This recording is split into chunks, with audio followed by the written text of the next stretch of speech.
Hello mga kabihog! Muli samahan niyo ako sa aking mini vlog for today's video. Tara, umpisahan na natin ang ating kwento.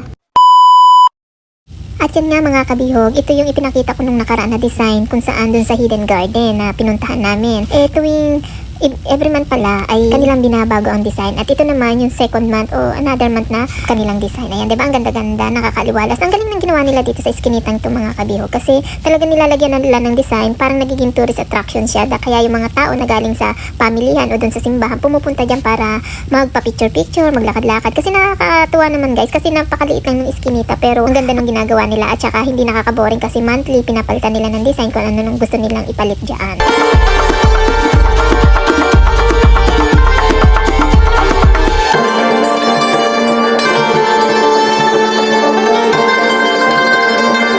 At ayan nga mga kabihog, nag-cravings naman kami kumain ng labong. Alam niyo ba mga kabihog, siguro kung bibilangin ko lang, nasa 20 taon na akong hindi kumakain yan. Kilala ko siya pero hindi ako bumibili, hindi rin man ako gumagawa niyan. Yun nga gusto ng aking kaibigan na magluto kami ng ganyang labong. Ang pala, iba yung kanyang style. Yung sa akin ginataang tuyo, yung sa kanya ginataang may sabaw. Kaya ayun, so matutalhin natin namin pagkatapos ng luto, sinabawan naman niya yung kanya.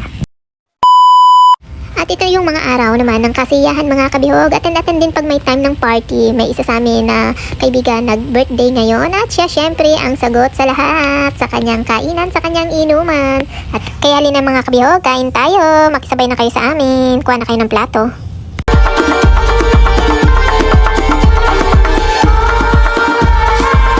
And the other week mga kabihog, nagpunta naman kami sa isang mall dahil merong uuwi na kasambahay dito sa aming pinagtatrabahunan. Gusto niya bumili ng mga chocolate mga kabihog, kaya sabi namin, free naman kami, pwede namin siyang ipaghanap. Kaya ayan, hinanapan namin siya ng gusto niyang chocolate. At syempre, ikot-ikot muna kami hanggang makita namin yung kanyang hinahanap. Pero ang dami-dami dito mga sales na chocolate mga kabihog. Pwede talagang pang mga pasalubong kung uuwi. At syempre, ang talagang pakay namin dito ay yung chocolate yung uuwing kasama namin dito, mga kasambahay.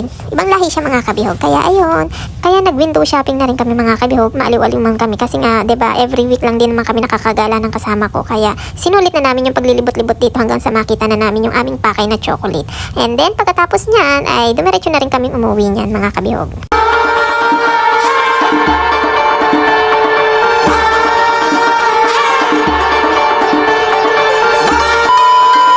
At ito naman yung kinabukasan mga kabihog. Syempre, back to normal. Pagkatapos ng aming duty, maglakad-lakad muna kami while naghihintay kami ng aming sundo. At yan ay sundo ng aking kasama. Ako ay nakikisabay lamang sa kanyang transport. And then, syempre, walang magawa ang lola mo. Walang gagawin kundi ang mag-video-video dito. At syempre, kunyari naman, pa-vloggerista tayo mga kabihog. May palakad-lakad tayo dyan. O, sabay takbo rin yan. At kuha ng cellphone. Baka mamaya maiwan. Nung time na ito ay naandyan na yung aming transport. Kaya nagmamadali na rin ako. Nako, mga kabihog, sayang ang iPhone.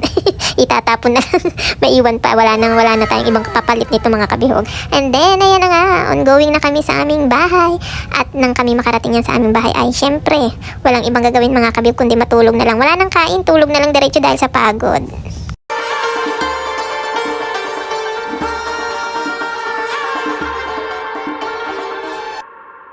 Siya, hanggang dito na lang mga kabihog. Salamat sa inyong panonood. Hanggang sa muli. Paalam. See you next time sa aking mga mini vlog.